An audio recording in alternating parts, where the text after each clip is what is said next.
नमस्कार दोस्तों, बहुत बहुत स्वागत है आपका नरेंद्र दान चरण निःशुल्क क्लासेस में। तो आज की क्लास जो हमारी होने वाली है वो है हालावाद से संबंधित। जी हाँ, हालावाद। आपकी प्रसाद पंत वाली क्लासेस जो चल रही हैं उसमें आज छायावाद के बाद जो छायावाद और रहस्यवाद से जो हटकर चले थे वो एक धारा कहलाई थी हालावादी। हालांकि छायावाद में 3 प्रकार की धाराएं चली थी, तो उसमें एक जो धारा कहलाई वो थी हालावादियों की, व्यक्ति चेतना प्रधान धारा। तो हम अपनी क्लास की शुरुआत जो है वो आज इसी पंक्ति से करते हैं कि एक बरस में एक बार ही जगती होली की ज्वाला। हम हरिवंश राय बच्चन की मधुशाला कविता की एक पंक्ति है, उस पंक्ति से हम शुरुआत करते हैं कि एक बरस में एक बार ही जगती होली की ज्वाला और एक बार ही लगती बाजी जलती दीपों की माला। दुनिया वालों किंतु किसी दिन आमदिरालय में देखो, दिन को होली रात दिवाली रोज मनाती मधुशाला। बिल्कुल मधुशाला की शानदार पंक्तियों के साथ आज की पूरी क्लास चलेगी। क्लास बड़ी आनंददायक होने वाली है और आप कहीं जाइएगा मत, क्योंकि हम नहीं लेंगे ब्रेक। ठीक है। तो बिल्कुल हम बात करते हैं हालावाद से पहले की रूपरेखा थोड़ी देखते हैं। बिल्कुल बीच बीच में मैं आपको आज मधुशाला की ऐसी पंक्तियां सुनाऊंगा जिसको सुनकर आपका मन हर्षित हो जाएगा। ये एक ऐसी क्लास है जिसमें मैं जब हरिवंश राय बच्चन की मधुशाला हम पढ़ते हैं, आप पढ़ते हो, मैं पढ़ता हूँ, जब हम भी पढ़ते हैं तो हम एक चीज़ नोट करते हैं कि कहीं ना कहीं कबीर और हरिवंश राय बच्चन में बहुत समानता है। ठीक है। उन्होंने भी यही कहा कि हिंदू और मुसलमान है ना, राम कहे मोई, सॉरी, जो है ना कि हिंदू कहे मोई राम प्यारा, तुरक कहे रहीमाना, आपस में दो लरी लरी मोरे, मर्म कहीं नहीं जाना, है ना, मर्म कहूँ नहीं जाना। उसी प्रकार से हरिवंश राय बच्चन ने भी बहुत शानदार कही है।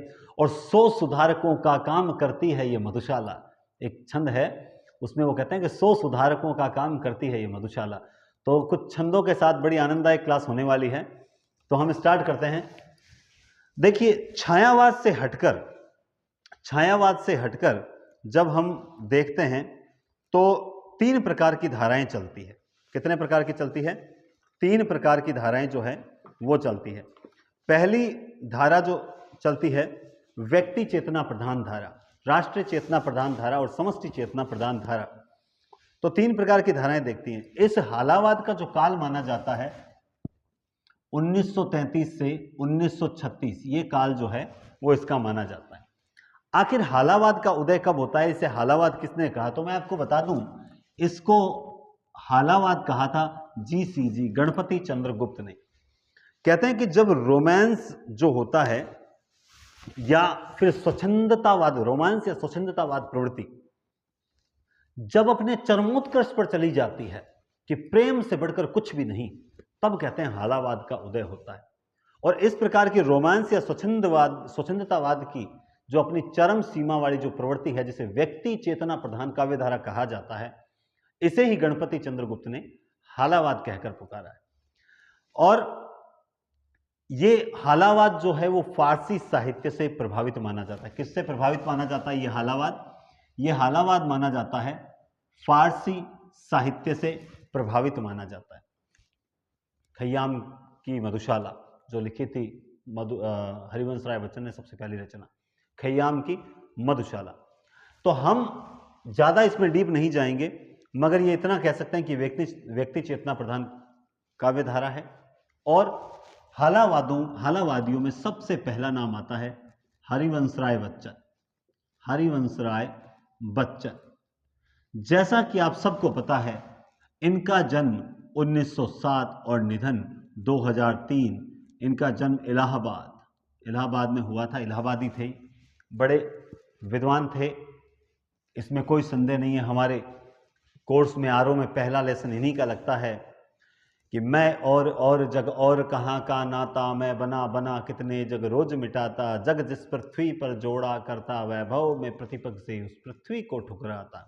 ये अपने आप को प्रेम में बहुत, ये कह सकते हैं वास्तव में इनकी इस कविता में भी, आत्म परिचय में भी ऐसा लगता है जैसे हालावाद जो है अपने चरमोत्कर्ष पर था।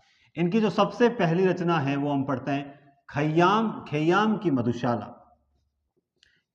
ठीक है, ये इतना याद करने लायक नहीं है, लेकिन इसके बाद जो तीनों रचनाएं हैं, सबसे पहले मधुशाला, दूसरे नंबर पे मधुबाला और तीसरे नंबर पे मधु कलश।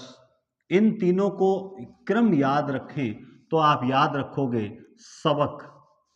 सबक याद रख सकते हो। देखिए स ब क, ये क्रम याद करने का बेस्ट तरीका है सबक, है ना। इसके साथ ही इनका क्रम जो है वो भी ये देखिए, ये है सबक का यानी स, मधुशाला का 35, 36 और 37, ये इनका क्रम। अब आप में से कईयों को ये सन गलत लगेंगे क्योंकि आरोह में सन अलग दे रखे हैं। आरोह किताब जो है उसमें सन अलग दे रखे हैं, जबकि मैंने देखा है काफी जगह ये सन जो है वो एकदम सही है। ठीक है। इसके अलावा इनकी देखिए और भी रचनाएं बताता हूं। एकांत संगीत, इनकी रचनाएं बताता हूं। खादी के फूल, इनकी रचनाएं बताता हूं। सूत की माला, इनकी रचनाएं बताता हूं। बंगाल का अकाल, बंगाल का अकाल, इनकी रचनाएं बताता हूं। मिलन यामिनी, इनकी रचनाएं जो बताता हूं मिलन यामिनी, है ना। त्रिभंगिमा, त्रिभंगिमा, और बस ये बहुत है, एक धार के इधर उधर। ठीक है। इनकी जो आत्मकथा है आरोप ओपन करते ही 4 भागों में है। बसेरे से दूर, 10 द्वार से सोपान तक, है ना, 4 भागों में है। आरोह किताब ओपन करते ही आपको सबसे पहले यही नजर आती है। आत्मकथा जो है वो 4 भागों में है। हमारे सिलेबस में एक कविता और भी लगती है, नीड़ का निर्माण फिर। आप सबको पता है नीड़ का निर्माण बहुत अच्छी कविता है।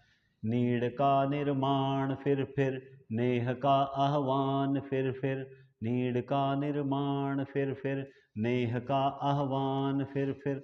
जो कुमार विश्वास की ये राग है, बड़ी अच्छी कविता। अगर यूट्यूब पे देखने को मिले, सुनने को मिले तो जरूर सुनिएगा। जो अभी थोड़ी देर पहले मैंने आपको छंद सुनाया था ना, एक बरस में एक बार ही जगती होली की ज्वाला, एक बार ही लगती बाजी, है ना। तो ये राग भी जो है कुमार विश्वास की है, लेकिन मैं जो मधुशाला पढ़ता हूं तो इस राग में नहीं पढ़ता। मेरी राग थोड़ी सी अलग है, ठीक है, क्योंकि वो बहुत धीरे राग में गाते हैं। हरिवंश राय बच्चन हम पढ़ रहे हैं, तो आप याद रख सकते हैं ये इंपॉर्टेंट रचनाएं हैं। ठीक है, ये इंपॉर्टेंट रचनाएं हैं। अगर इसके अलावा अगर पूछा जाएगा हरिवंश राय बच्चन में से अगर कहीं से प्रश्न आता है, अगर हरिवंश राय तो देखिए इन्हें आत्मानुभूति का कवि कहा जाता है, या इन्हें क्षयी रोमांस का कवि कहा जाता है।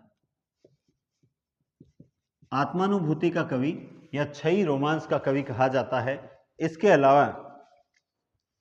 अलावा और बताऊं मैं बात, तो इनको प्रबंध शिरोमणि की उपाधि भी मिली हुई है। शिरोमणि की उपाधि मिली हुई है। और एक चीज और बता देता हूं कि इनको साहित्य अकादमी पुरस्कार जो मिला था 1968 में मिला था।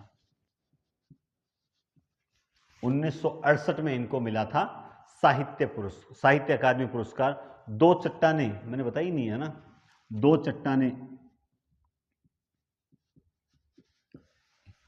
2 चट्टाने। इनकी जो मधुशाला रचना है बहुत ही अच्छी रचना लगती है। और मैं इनके कुछ छंद जो हैं आप तक पहुंचाने का प्रयास जरूर करूंगा। अब आप कहोगे सर हमें तो आप पढ़ा दो ना, क्यों छंद पढ़ा रहे हो। तो देखो हिंदी, जब हम हिंदी की क्लास ले रहे हैं तो अगर हिंदी की क्लास में अगर कुछ छंद नहीं पढ़े जाएं तो मजा नहीं आता। और इतना साहित्य पढ़ते हैं, कितने तो कवि हैं। मरने हुआ ना, मरने से नेक नहीं डरना होगा, प्राणों का बलिदान देश की वेदी पर करना होगा, कितनी आज्ञा। तो दुष्यंत कुमार जब आते हैं तब हम उनकी थोड़ी गजलों को पढ़ने का प्रयास करते हैं। या बहुत से कम कवि होते हैं जिनकी रचनाएं वास्तव में हमारे सामने आ जाती है। तो इनके कुछ छंद बड़े अच्छे हैं। देखिए आप में से कईयों को अगर अच्छे लगेंगे, कईयों को नहीं लगेंगे, लेकिन मुझे बड़े अच्छे लगते हैं। मैं ज़्यादा आपको नहीं सुनाऊंगा, है ना, ज़्यादा आपको नहीं सुनाऊंगा, लेकिन 1-2 जरूर सुनाना चाहूँगा। कितना शानदार लिखा है कि मधुशाला मतलब किस प्रकार से मधुशाला जो है, मतलब मधु शराब मदिरा पीने को जो पीने वाला है वो निकलता है, रास्ता पूछता है, पूछता पहुँचता मतलब जो हम आज की लैंग्वेज में कहें ठेका या मधुशाला, वहाँ पहुँचता है। लेकिन वास्तव में इसका फायदा क्या क्या है ये बताते हैं। फायदा तो खैर कुछ नहीं है। लास्ट में एक हरिवंश राय बच्चन, इस मधुशाला के अंत में एक छंद है, उसमें कहते हैं कि मैंने आज तक नहीं पी है, लेकिन एक बार जो मेरी मधुशाला को पढ़ लेता है ना, वो पिए बिना भी नहीं रह सकता। तो आखिरी छंद भी है, देखिए इन्होंने बड़ी अच्छी कि धर्म ग्रंथ सब जला चुकी है जिसके अंतर की ज्वाला। धर्म ग्रंथ सब जला चुकी है जिसके अंतर की ज्वाला। मंदिर मस्जिद गिरजे सबको तोड़ चुका जो मतवाला। पंडित मोमिन पादरियों के फंदों को जो काट चुका। कर सकती है आज उसी का स्वागत मेरी मधुशाला। शानदार पंक्ति है अगर आप इसको समझे तो, कि धर्म ग्रंथ सब जला चुकी है जिसके अंतर की ज्वाला। धर्म ग्रंथ सब जला चुकी है जिसके अंतर की ज्वाला। मंदिर मस्जिद गिरजे सबको तोड़ चुका जो मतवाला। कि पंडित मोमिन पादरियों के फंदों को जो काट चुका, कर सकती है आज उसी का स्वागत मेरी मधुशाला। बिल्कुल जो धर्म से जुड़ा हुआ नहीं है, जो धर्म और जाति से ऊपर उठा हुआ व्यक्ति है, उसका स्वागत करती है ये मधुशाला। बड़ा शानदार लिखा है इन्होंने। ये कहते हैं कि बने पुजारी प्रेमी साकी, बने पुजारी प्रेमी साकी, गंगा जन पावन हाला। रहे फेरता अविरत गति से मधु के प्यालों की माला। और लिए जा और पिए जा इसी मंत्र का जाप करे। मैं शिव की प्रतिमा बन बैठूं मंदिर हो यह मधुशाला। कि बने पुजारी प्रेमी साकी गंगा जल पावन हाला। बने पुजारी प्रेमी साकी गंगा जल पावन हाला। और रहे फेरता अविरत गति से मधु के प्यालों की माला। कि और लिए जा और पिए जा इसी मंत्र का जाप करे। मैं शिव की प्रतिमा बन बैठूं और मंदिर हो यह मधुशाला। कितना शानदार लिखा है कि बजी न मंदिर में घड़ियाली, चढ़ी न प्रतिमा पर माला, और बैठा अपने भवन मुअज्जिन देकर मस्जिद में ताला। कि लुटे खजाने नरपतियों के, गिरी गढ़ों की दीवारें, रहे मुबारक पीने वाला, और खुली रहे यह मधुशाला। जाति पाति छुआछूत हर चीज से ऊपर उठकर मैं जब इस मधुशाला को पढ़ता हूं तो ऐसा लगता है वास्तव में एक एक चीज वो हरिवंश राय बच्चन ने मधुशाला से जोड़ दिया है, एक एक चीज को जोड़ दिया है।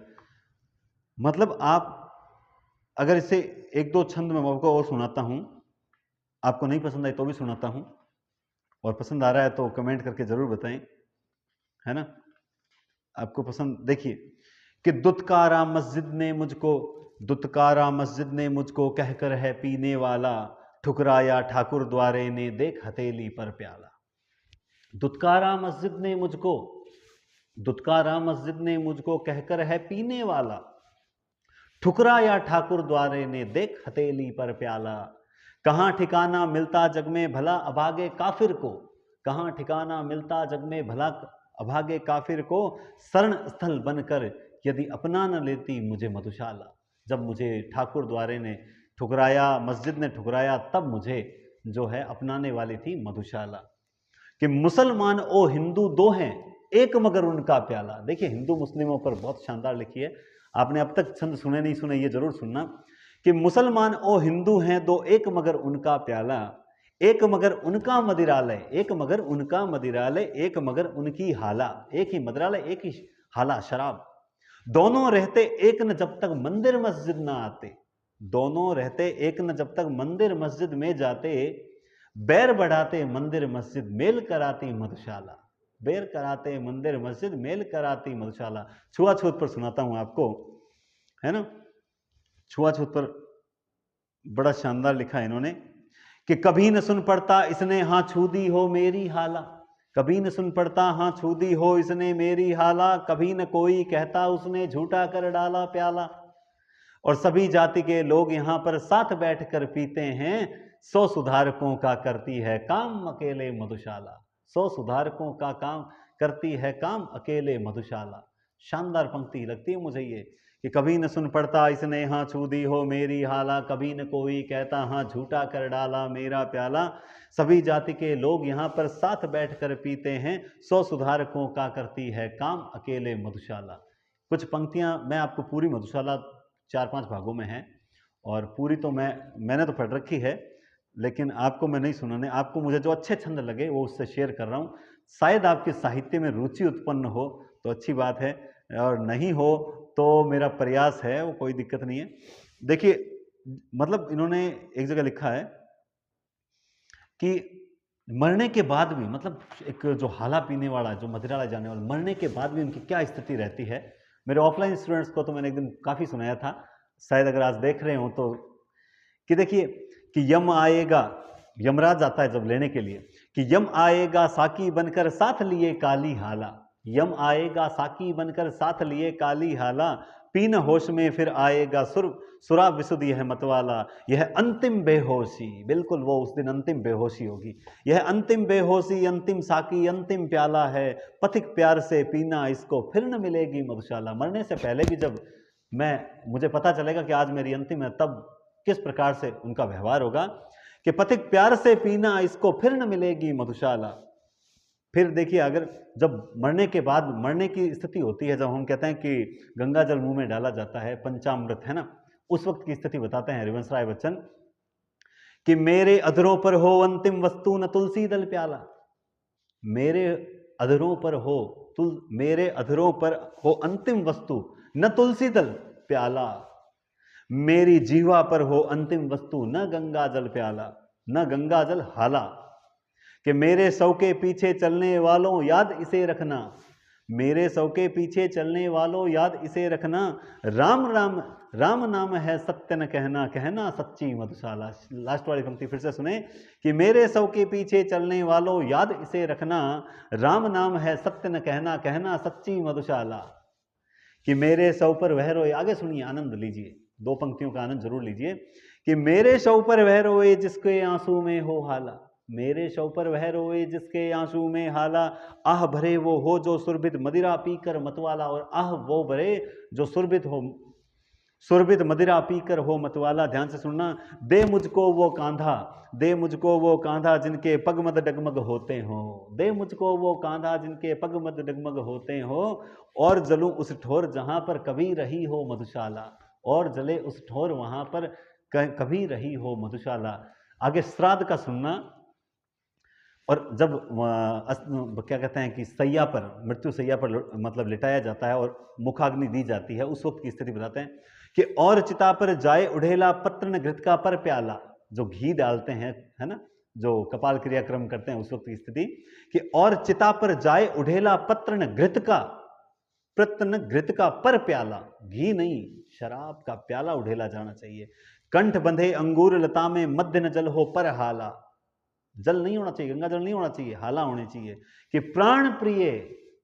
प्राण प्रिय यदि श्राद्ध करो तुम मेरा तो ऐसे करना, कि पीने वालों को बुलवा कर खुलवा देना मधुशाला, कि प्राण प्रिय यदि श्राद्ध करो तुम मेरा तो ऐसे करना, पीने वालों को बुलवा कर खुलवा देना मधुशाला।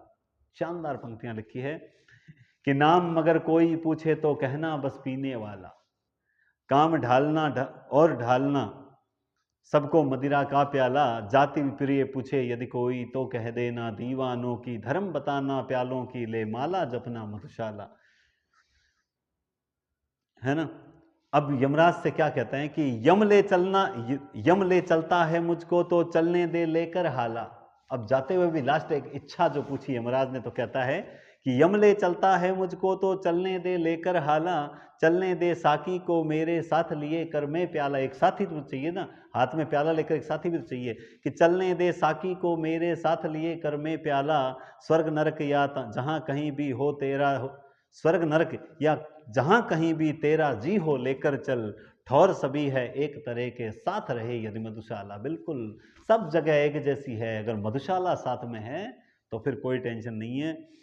तो ये कुछ पंक्तियां थी जो आपको सुनाने को मैं बहुत सी सुना सकता हूं, है ना, लेकिन देखिए हर चीज़ क्या है कि कई बार साहित्य में वर्तमान में, हालांकि ऐसी स्थिति बन चुकी है कि हम लोग हिंदी साहित्य के अभ्यर्थी जरूर हैं, किंतु हम साहित्य को साहित्य की दृष्टि से नहीं पढ़ते हैं। हम लोग साहित्य को सिर्फ कंपटीशन की दृष्टि से पढ़ते हैं कि हमें कबीर को इसलिए जानना है क्योंकि कबीर का एग्जाम में इतना पूछा जाएगा, हमें तुलसी को, हरिवंश राय बच्चन को सिर्फ इसलिए पढ़ना है कि साहब इनकी ये रचनाएं एग्जाम में पूछी जाएगी। हम वास्तव में इनको पढ़ना नहीं चाहते हैं, और हम अगर इनको ढंग से पढ़ें तो हमें ये चीज़ें पढ़ने की आवश्यकता नहीं होती कि हम ये आत्मानुभूति के कवि हैं, छई रोमांस के कवि हैं, या फिर इनकी किस रचना में क्या है। हमें आत्मपरिचय को बार बार पढ़ने की जरूरत नहीं पड़ती है ना। तो वो चीज़ है। बाकी कि शराब के बारे में एक पंक्ति एक और है कि लाल सुरा की धार लपट सी कहना इसे देना ज्वाला, फेनिल मदिरा है मत इसको कह देना उर्का छाला, दर्द नशा है इस मदिरा का विगत स्मृतियां साकी है, पीड़ा में आनंद जिसे हो आए मेरी मधुशाला, पीड़ा में आनंद जिसे हो आए मेरी मधुशाला। तो आपको बताऊं तो बताने मुझे संकोच बिल्कुल नहीं होता है। ये देखिए अब मधुशाला है, और ये पुस्तक, पूरी पुस्तक की मतलब जो है वो फोटोकॉपी करवा के लाया था एक बार मैं कभी। बड़ी अच्छी कविता थी और बाद में इसे पढ़ा भी। कभी जीवन में मौका मिले, अभी आज रात को ही मौका मिले तो नेट पर भी सर्च करके आप पढ़ सकते हैं। पढ़ना कुछ छंद आपको इतने आनंददायक लगेंगे कि आपको मन करे वास्तव में कि हम साहित्य के अभ्यर्थी कहलाने के लायक हैं, साहित्य के अभ्यर्थी कहलाने के लायक हैं। ये भी आप अब पंक्तियां मैं नहीं कहूँगा आपसे, लेकिन मैं एक लास्ट पंक्ति आपको जरूर सुनाना चाहूँगा। वो पंक्ति जिसमें ये कहते हैं कि मैं खुद नहीं पीता, ये कहते हैं कि स्वयं नहीं पीता औरों को किंतु पिला देता हाला, स्वयं नहीं पीता औरों को किंतु पिला देता हाला, स्वयं नहीं छूता औरों को पर पकड़ा देता प्याला, पर उपदेश कुशल बहुतेरे से मैंने यह सीखा है। लोकोक्ति चलती है ना कि पर उपदेश कुशल बहुतेरों से मैंने यह सीखा है, स्वयं नहीं जाता औरों को पहुंचा देता मधुशाला। ये हरिवंश राय बच्चन की अंतिम जो पंक्तियों में से एक पंक्ति है ना। तो ये शानदार पंक्तियां हैं, आप कभी इसे पढ़ने का मौका मिले तो जरूर पढ़िएगा। चलिए, तो हो सकता है मैंने आपको बोर कर दिया हो, लेकिन मुझे तो बड़ा आनंद आया, है ना। तो इस प्रकार से ये मधुशाला रचना है। आज तक सिर्फ कई अभ्यर्थी, हजारों अभ्यर्थी ऐसे हैं जिन्होंने केवल मधुशाला का नाम पढ़ा है, बस इसके अलावा उन्हें कुछ नहीं पता कि मधुशाला वास्तव में चीज़ क्या है। उसमें उन्होंने एक ऐसी अमर कृति लिखी है जो कभी भी, जो ऐसा लगता है कि जो देवताओं से लेकर आज तक और आगे न जाने हजारों लाखों वर्षों तक जो है वो अमर रहेगी, क्योंकि किसी गाँव में मंदिर मस्जिद मिले न मिले मगर मधुशाला जरूर मिल जाती है ना। तो चलिए हम बात करते हैं हरिवंश राय बच्चन की। तो हरिवंश राय बच्चन का 7 से 2003 जन्म हुआ था, इलाहाबाद में जन्म हुआ था, खयाम की मधुशाला, मधुशाला मधु बाला मधु कलश एकांत संगीत दो चट्टाने मिलन यामिनी, खादी के फूल सूत की माला धार के इधर उधर, त्रिभंगिमा बंगाल का अकाल जैसी इनकी रचनाएं हैं। इनकी जो आत्मकथा है वो 4 खंडों में है, और आत्मपरिचय आरोह में एक लेसन भी लगता है, उसे जरूर पढ़िएगा, है ना। उसके बाद हम दूसरे नंबर पे करते हैं भगवती चरण वर्मा।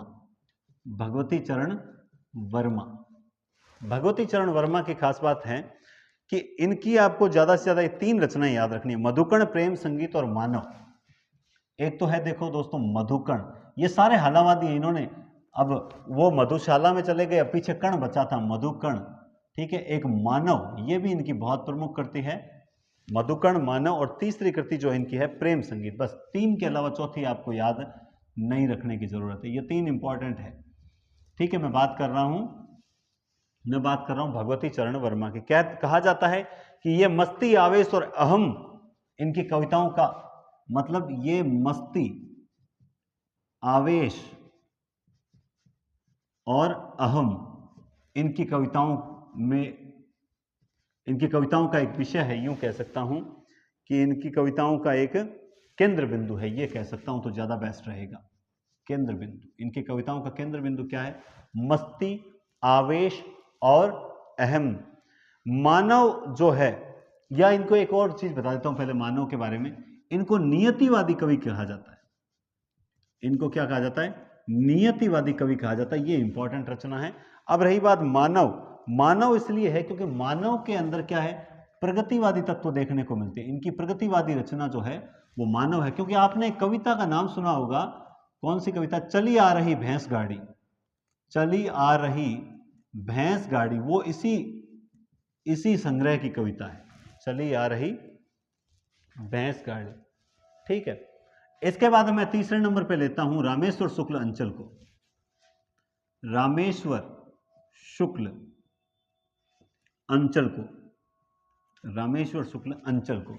ये छोटे छोटे मतलब रचनाएं हैं, ज़्यादा नहीं हैं।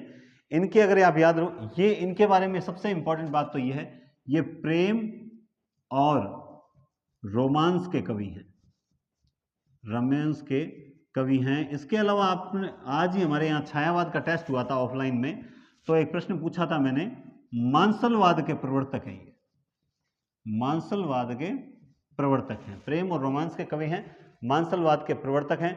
मधुलिका अपराजिता, इनकी रचनाएं जो है वो देखिए, मधुलिका अपराजिता, ठीक है, लाल चुनर, ये तीन इनकी बहुत प्रसिद्ध कविताएं हैं। मधुलिका, अब या एक विराम चिन्ह भी आप लिख सकते हैं, विराम चिन्ह, विराम चिन्ह, ये चार इनकी बहुत इंपॉर्टेंट रचनाएं हैं। ठीक है, ये इंपॉर्टेंट रचनाएं। अब रही बात आरसी प्रसाद सिंह की, बात करूं तो आरसी प्रसाद सिंह की एक ही रचना, आरसी प्रसाद सिंह। अब देखिए, कुछ लोगों के एक दिमाग में है कि सर ये आरसी प्रसाद सिंह का पूरा नाम क्या है ना। देखिए, आरसी जो है वो दर्पण को ही बोलते हैं ना, आरसी अंग्रेजी वाला आरसी नहीं, इनका नाम ही आरसी प्रसाद सिंह है। ठीक है, इनकी एक ही रचना इंपॉर्टेंट है, जीवन और यौवन। इनकी एक ही, आरसी प्रसाद सिंह की एक ही रचना इंपॉर्टेंट है, जीवन और यौवन, एक ही पंक्ति है, जीवन और यौवन। उसके बाद में आते हैं हमारे नरेंद्र शर्मा, उसके बाद आते हैं नरेंद्र शर्मा। नरेंद्र शर्मा का सबसे इंपॉर्टेंट रचना है पलाश वन, ये सबसे इंपॉर्टेंट रचना है, ध्यान रखना, इंपॉर्टेंट रचना है पलाश वन। और एक रक्त चंदन और मिट्टी के, दो और बता देता हूं, रक्त चंदन, एक है मिट्टी के फूल, एक है मिट्टी के फूल, और एक और है, वो इंपॉर्टेंट इसलिए हो जाती है कि द्रौपदी जो है वो इनका खंड काव्य है, द्रौपदी इनका। तो पलाशवन, द्रौपदी, रक्तचंदन और मिट्टी के फूल, ये हैं नरेंद्र शर्मा के। ठीक है, और आरसी प्रसाद सिंह की मैंने एक ही रचना बताई है, जीवन और यौवन। ठीक है, जीवन और यौवन। इसके अलावा अगर मैं आपको बात करूं तो देवराज दिनेश, देवराज दिनेश, देवराज दिनेश जो है, ये मैं आपको जो अभी पढ़ा रहा हूं, ये मैंने आपको कहा ना, देखो तीन धाराएं थी छायावाद में, एक थी व्यक्ति चेतना प्रधान, और उसके बाद हम जो कल करेंगे वो थे राष्ट्रीय चेतना प्रधान, राष्ट्रीय चेतना प्रधान, जिसका प्रतिनिधि है माखनलाल चतुर्वेदी, है ना। हिम किरीटनी, हिम तरंगिणी, माता समर्पण, युगचरण, वेणु लोक गुंजे, धरा पुष्प की अभिलाषा, ये सारी माखनलाल चतुर्वेदी की रचनाएं हैं। ठीक है, तो देवराज दिनेश की रचना है पुरवैया के नुपुर, पुरवैया के नुपुर, पुरवैया के नुपुर। इसके अलावा आपको एक आदि प्रसिद्ध रचना, शंभुनाथ सिंह की भी एक प्रसिद्ध रचना है मनवंतर, ये मैं बता रहा हूं ना, ये फर्स्ट ग्रेड की दृष्टि से भी इंपॉर्टेंट है। शंभुनाथ सिंह, शंभुनाथ सिंह की रचना है मनवंतर, मनवंतर। ये इसलिए इंपॉर्टेंट है क्योंकि ये प्रगतिवादी रचनाएं हैं, मनवंतर, शंभुनाथ सिंह की है मनवंतर। ठीक है ना, और इसके अलावा तो शायद और तो कोई याद रखने की आवश्यक जरूरत ही नहीं है। ठीक है, फर्स्ट ग्रेड की दृष्टि से अगर एक और बता दूं तो हंस कुमार तिवारी, हंस कुमार तिवारी, जो हंस कुमार तिवारी है, उनकी एक रचना जरूर है जिसका नाम है अनागत, हंस कुमार तिवारी, यही है ना, हाँ, अनागत। एक और है इनकी रिमझिम, दो ही रचनाएं हैं इनकी, अनागत और रिमझिम। तो ये इनकी जो है वो प्रसिद्ध रचनाएं हैं जिनको हम याद कर सकते हैं और याद करने लायक भी है। ठीक है ना, और अब आपको पता है हालावाद के प्रवर्तक जो हैं वो यही कहे जाते हैं, हालावाद के प्रवर्तक कहे जाते हैं। 1966 में इनको राज्यसभा सदस्य, हरिवंश राय बच्चन को 1966 में राज्यसभा सदस्य भी बनाया गया था, राज्यसभा सदस्य भी बनाया गया था हरिवंश राय बच्चन। नीट का निर्माण फिर वाले, है ना। और तो क्या है, बाकी तो कोई प्रसिद्ध रचनाएं नहीं है। ज़्यादा से ज़्यादा और एक और लिखना ऐड करना चाहो तो बुद्ध और नाचगर, बुद्ध और नाचकर भी आप ऐड कर सकते हो, बुद्ध और नाचकर, बस इससे ज़्यादा और कुछ ज़रूरत नहीं है। अब तो आपको ये अगर आरती और अंगारे, सोम, हंस, धार के इधर उधर ऐसी रचनाएं अगर आप लिखना चाहो तो लिख लो, बाकी इंपॉर्टेंट नहीं है। तो हरिवंश राय बच्चन, भगवती चरण वर्मा भी अपने आप इंपॉर्टेंट। देखिए ये आत्मानुभूति और छई रोमांस के कवि हरिवंश राय बच्चन, ये इनकी कविताओं का केंद्र बिंदु है। मस्ती, आवेश और अहम, इनको नियतिवादी कवि कहा जाता है। और ये प्रेम और रोमांस के कवि हैं और मांसलवाद के प्रवर्तक कहे जाते हैं रामेश्वर शुक्ल अंचल।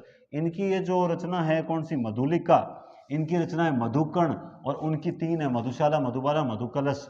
ठीक है, ये 3 प्रकार की रचनाएं। इनका सन भी मैंने आपको बता दिया, 35, 36, 37। उसमें जो किताब में दे रखा है आपके, उनका ये मधुबाला और मधुकलश का 1938 दे रखा है आरोह का, तो वो मेरी नज़र में वो गलत है। ठीक है ना। पितृपक्ष में पुत्र उठाना, अर्ध न कर देना। चलिए छोड़िए कविताएं, फिर आज मधुशाला का ही माहौल था तो ये।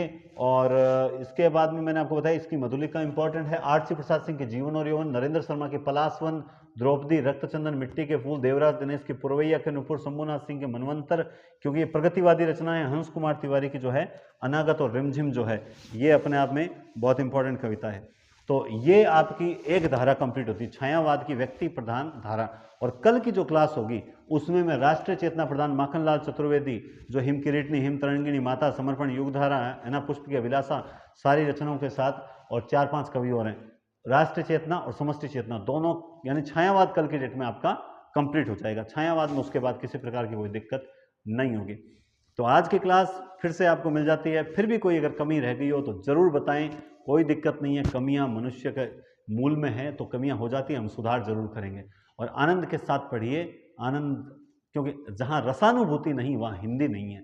तो रस की अनुभूति भी होनी चाहिए, मुझे पढ़ाने में और आपको पढ़ने में होनी चाहिए। ठीक है, डिस्क्रिप्शन में लिंक दिया हुआ है, टेलीग्राम चैनल भी ज्वाइन करें और सब्सक्राइब करें, चैनल को ज़्यादा से ज़्यादा शेयर करें। जितने ज़्यादा संख्या में आप आएंगे उतने ज़्यादा पढ़ाने में आनंद आएगा, है ना। चलिए, तो बहुत बहुत धन्यवाद। हिंदी पॉइंट ऐप पर टेस्ट चल रहे हैं, उनको आप जरूर दें। फर्स्ट ग्रेड के भी चल रहे हैं, सेकंड ग्रेड के भी स्टार्ट किए, 17 टेस्ट पढ़ें राजस्थान जीके के। और हिंदी के टेस्ट सीरीज स्टार्ट कर रहा हूँ इसी वीक, बहुत जल्द टॉपिक वाइज आपको शेड्यूल मिल जाएगा पूरा। तो शेड्यूल मिलेगा टेलीग्राम चैनल पर, नीचे डिस्क्रिप्शन में टेलीग्राम लिंक है, वो ज्वाइन कर लेना, है ना। लगभग मैं आपको बता दूं, वैसे रूप मैं बाद में वीडियो बनाऊंगा, लगभग मेरा विचार में 30 टेस्ट लूंगा, 25 से 30 कंफर्म, 25 से 30 टेस्ट लूंगा। और जो उसकी जो रेट है वो 51 रुपये ही रखने का विचार है। और बाकी कितने प्रश्न होंगे, क्या होंगे, वो सारा उसमें देख लेंगे। ठीक है, तो बढ़िया तरीके से। 30 टेस्ट भी बहुत होते हैं साहब, 30 टेस्ट अपने आप में बहुत होते हैं। 51 रुपये में और क्या मिलेगा, नहीं क्या। ठीक है, तो दोस्तों अपने देखिए नेचुरल हैं, जैसे दिखते हैं वैसे ही पढ़ाते हैं। रचना याद करने का तरीका आपको बता देते हैं। कल पिछली वाली क्लास में बहुत से स्टूडेंट्स के मैसेज आए कि सर आपके याद करवाने का तरीका हमें बहुत पसंद आया, तो मैं उन सभी का आभार व्यक्त करता हूँ। ये बढ़िया है, ये क्रम भूल जाते हैं। सबक याद रखो, ये सबक है, सबक, बस मधुशाला, मधुबाला, मधुकलश, एकांत संगीत, खादी के फूल, सूत की माला, मिलन यामिनी, ठीक है, और बंगाल का काल, धार के इधर उधर, सोम, हंस, बुद्ध और नाचगर, 2 चट्टाने पर साहित्य अकादमी पुरस्कार मिला था। और 1966 में 68 में मिला था साहित्य अकादमी पुरस्कार, 66 में राज्यसभा सदस्य थे। ठीक है, इसके अलावा और आप क्या याद करोगे, कोई याद विशेष करने वाली बात ही नहीं है। ठीक है, तो हम इस क्लास को यहीं समाप्त करते हैं। बहुत बहुत धन्यवाद।